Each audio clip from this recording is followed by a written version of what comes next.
Lorenzo Pellegrini tak menyangka akan sampai sejauh ini membela AS Roma. Bahkan tak dinyana ia sampai di 2 final bersama klub Serigala Ibu Kota. Yang pertama sudah ia tuntaskan. Berikutnya Pellegrini punya misi untuk membawa Serigala Roma mengaum sekali lagi di kompetisi Eropa. Sampai di titik ini adalah berkah tak terkira bagi Pellegrini. Siapa yang tahu ia berhasil selamat dari maut. Nasibnya yang segaris lagi bertemu ajal, batal, dan ia kembali melanjutkan kiprahnya di AS Roma.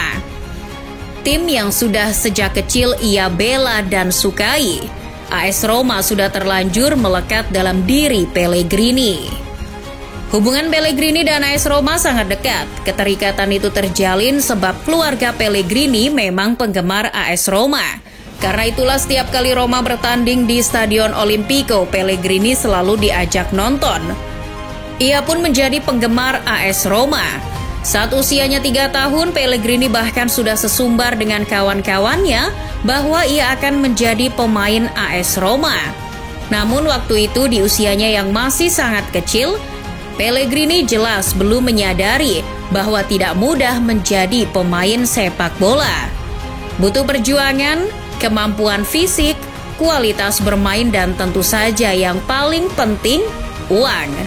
Sayangnya Pellegrini tidak berasal dari keluarga yang berada. Mereka jauh dari kekayaan. Tapi ayah Pellegrini tak putus asa. Ia melihat tekad kuat dari sang anak. Akhirnya ketika tabungannya sudah cukup, Pellegrini disekolahkan di sebuah sekolah sepak bola, yaitu Almas Roma. Di waktu luang, ayah Pellegrini, Tonino, menyempatkan diri untuk melihat perkembangan sang anak. Dalam kurun waktu tertentu, ia melihat Pellegrini mulai menunjukkan perkembangan, hingga sang anak mendapat kesempatan untuk berlatih di sekolah sepak bola milik Francesco Totti. Di sanalah wangi kualitas Pellegrini tercium. Setelah trial, ia akhirnya bergabung ke Akademi AS Roma. Pellegrini hidup seperti pemain-pemain lainnya di Akademi AS Roma. Lambat laun bakatnya mulai berkembang. Pencari bakat AS Roma yang menemukan Pellegrini, Mikro Manfre mengatakan, Pellegrini tinggi dan punya teknik di atas rata-rata. Pellegrini menjadi sangat berbahaya sebagai seorang striker karena sangat sulit mencari penyerang seperti dia. Namun dalam perkembangannya, Pellegrini justru menjadi seorang gelandang yang hebat. Pada usia 16 tahun, Pellegrini mengikuti seleksi untuk menjadi bagian AS Roma U17. Kala itu, AS Roma U17 merasa perlu untuk memasukkan Pellegrini. Lagi pula, sebelum dimulainya musim 2012-2013, pelatih Zdeněk Zeman sudah berjanji akan memberinya kesempatan bermain. Semua berjalan seperti apa yang diinginkan. Pellegrini sangat antusias mengikuti tes termasuk tes medis. Awalnya semua baik-baik saja. Para pemuda yang dites tampak energik dan sehat. Namun Pellegrini merasa ada yang tidak beres di dadanya. Pellegrini merasakan tubuhnya sangat mudah lelah. Untuk menaiki tangga saja ia ngos-ngosan. Itu sama sekali tidak normal, dan sebagai pesepak bola jika hal itu terjadi bisa membahayakan karirnya. Benar saja, ketika diperiksa dokter terlalu banyak detak jantungnya yang tidak teratur. Ia bertanya ke dokternya apa yang harus dilakukan.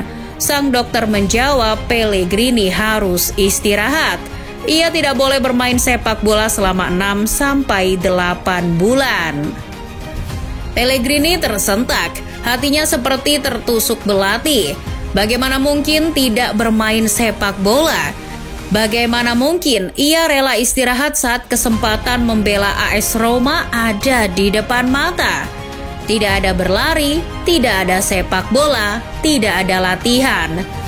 Tapi bagi Pellegrini, yang menyedihkan adalah tidak ada AS Roma. Namun apa boleh buat, jantungnya sedang tidak bersahabat. Daripada tidak membela AS Roma selamanya, Pellegrini berpikir lebih baik untuk menyembuhkan diri. Ia memulai terapi mandiri. Pellegrini bercerita ia seperti dokter bagi dirinya sendiri.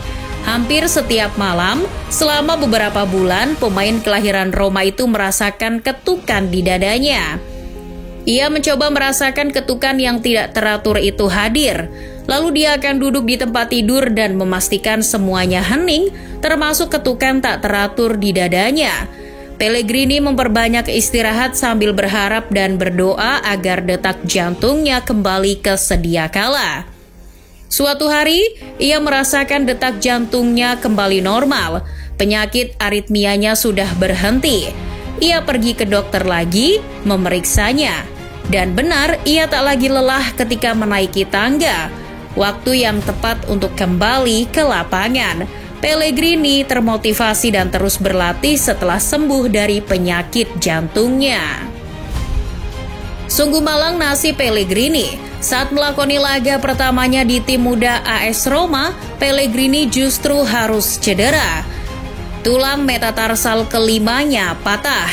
Ia keluar dalam 6 minggu, akan tetapi sejujurnya ia tidak terlalu mencemaskan hal itu. Menurutnya cedera itu jauh lebih mudah ditangani daripada aritmia. Lagi pula dalam menjalani masa istirahat, ia bertemu Veronica, perempuan yang kelak menjadi istrinya.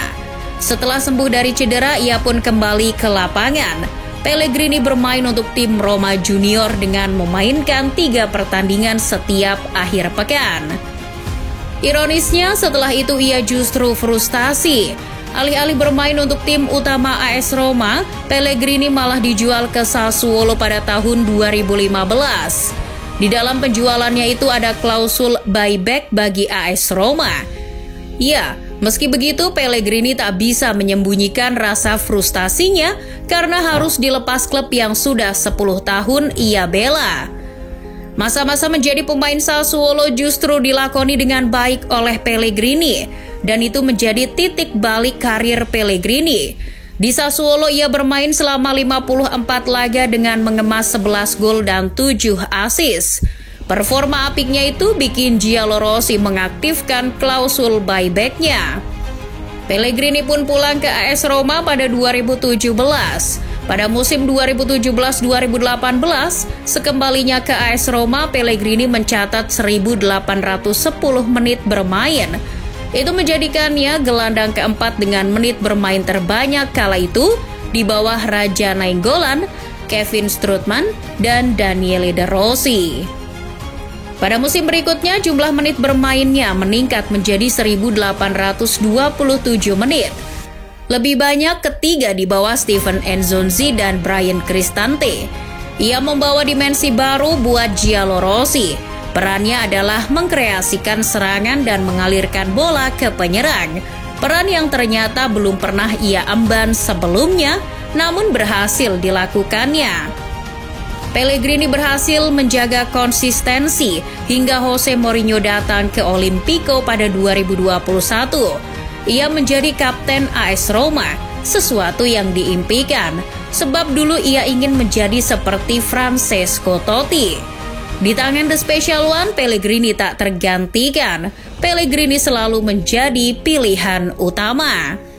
Mourinho berkali-kali mengubah taktiknya, merotasi pemainnya, namun ia sering menolak untuk merotasi Pellegrini. Kurangnya alternatif membuat sang kapten tetap turun. Kepemimpinan Pellegrini terutama di ruang ganti sangatlah penting. Selama dilatih Mourinho, Pellegrini turun dalam 86 laga, mengemas 22 gol dan 17 assist di semua kompetisi. Perjuangan Pellegrini melawan penyakit jantung ditambah cedera metatarsal menunjukkan betapa besar cintanya pada AS Roma, mengingatkan kita pada sosok Francesco Totti. Pellegrini memang belum bisa menyamai Totti, tapi suatu saat nanti, cepat atau lambat, Pellegrini akan menjadi pangeran Roma berikutnya.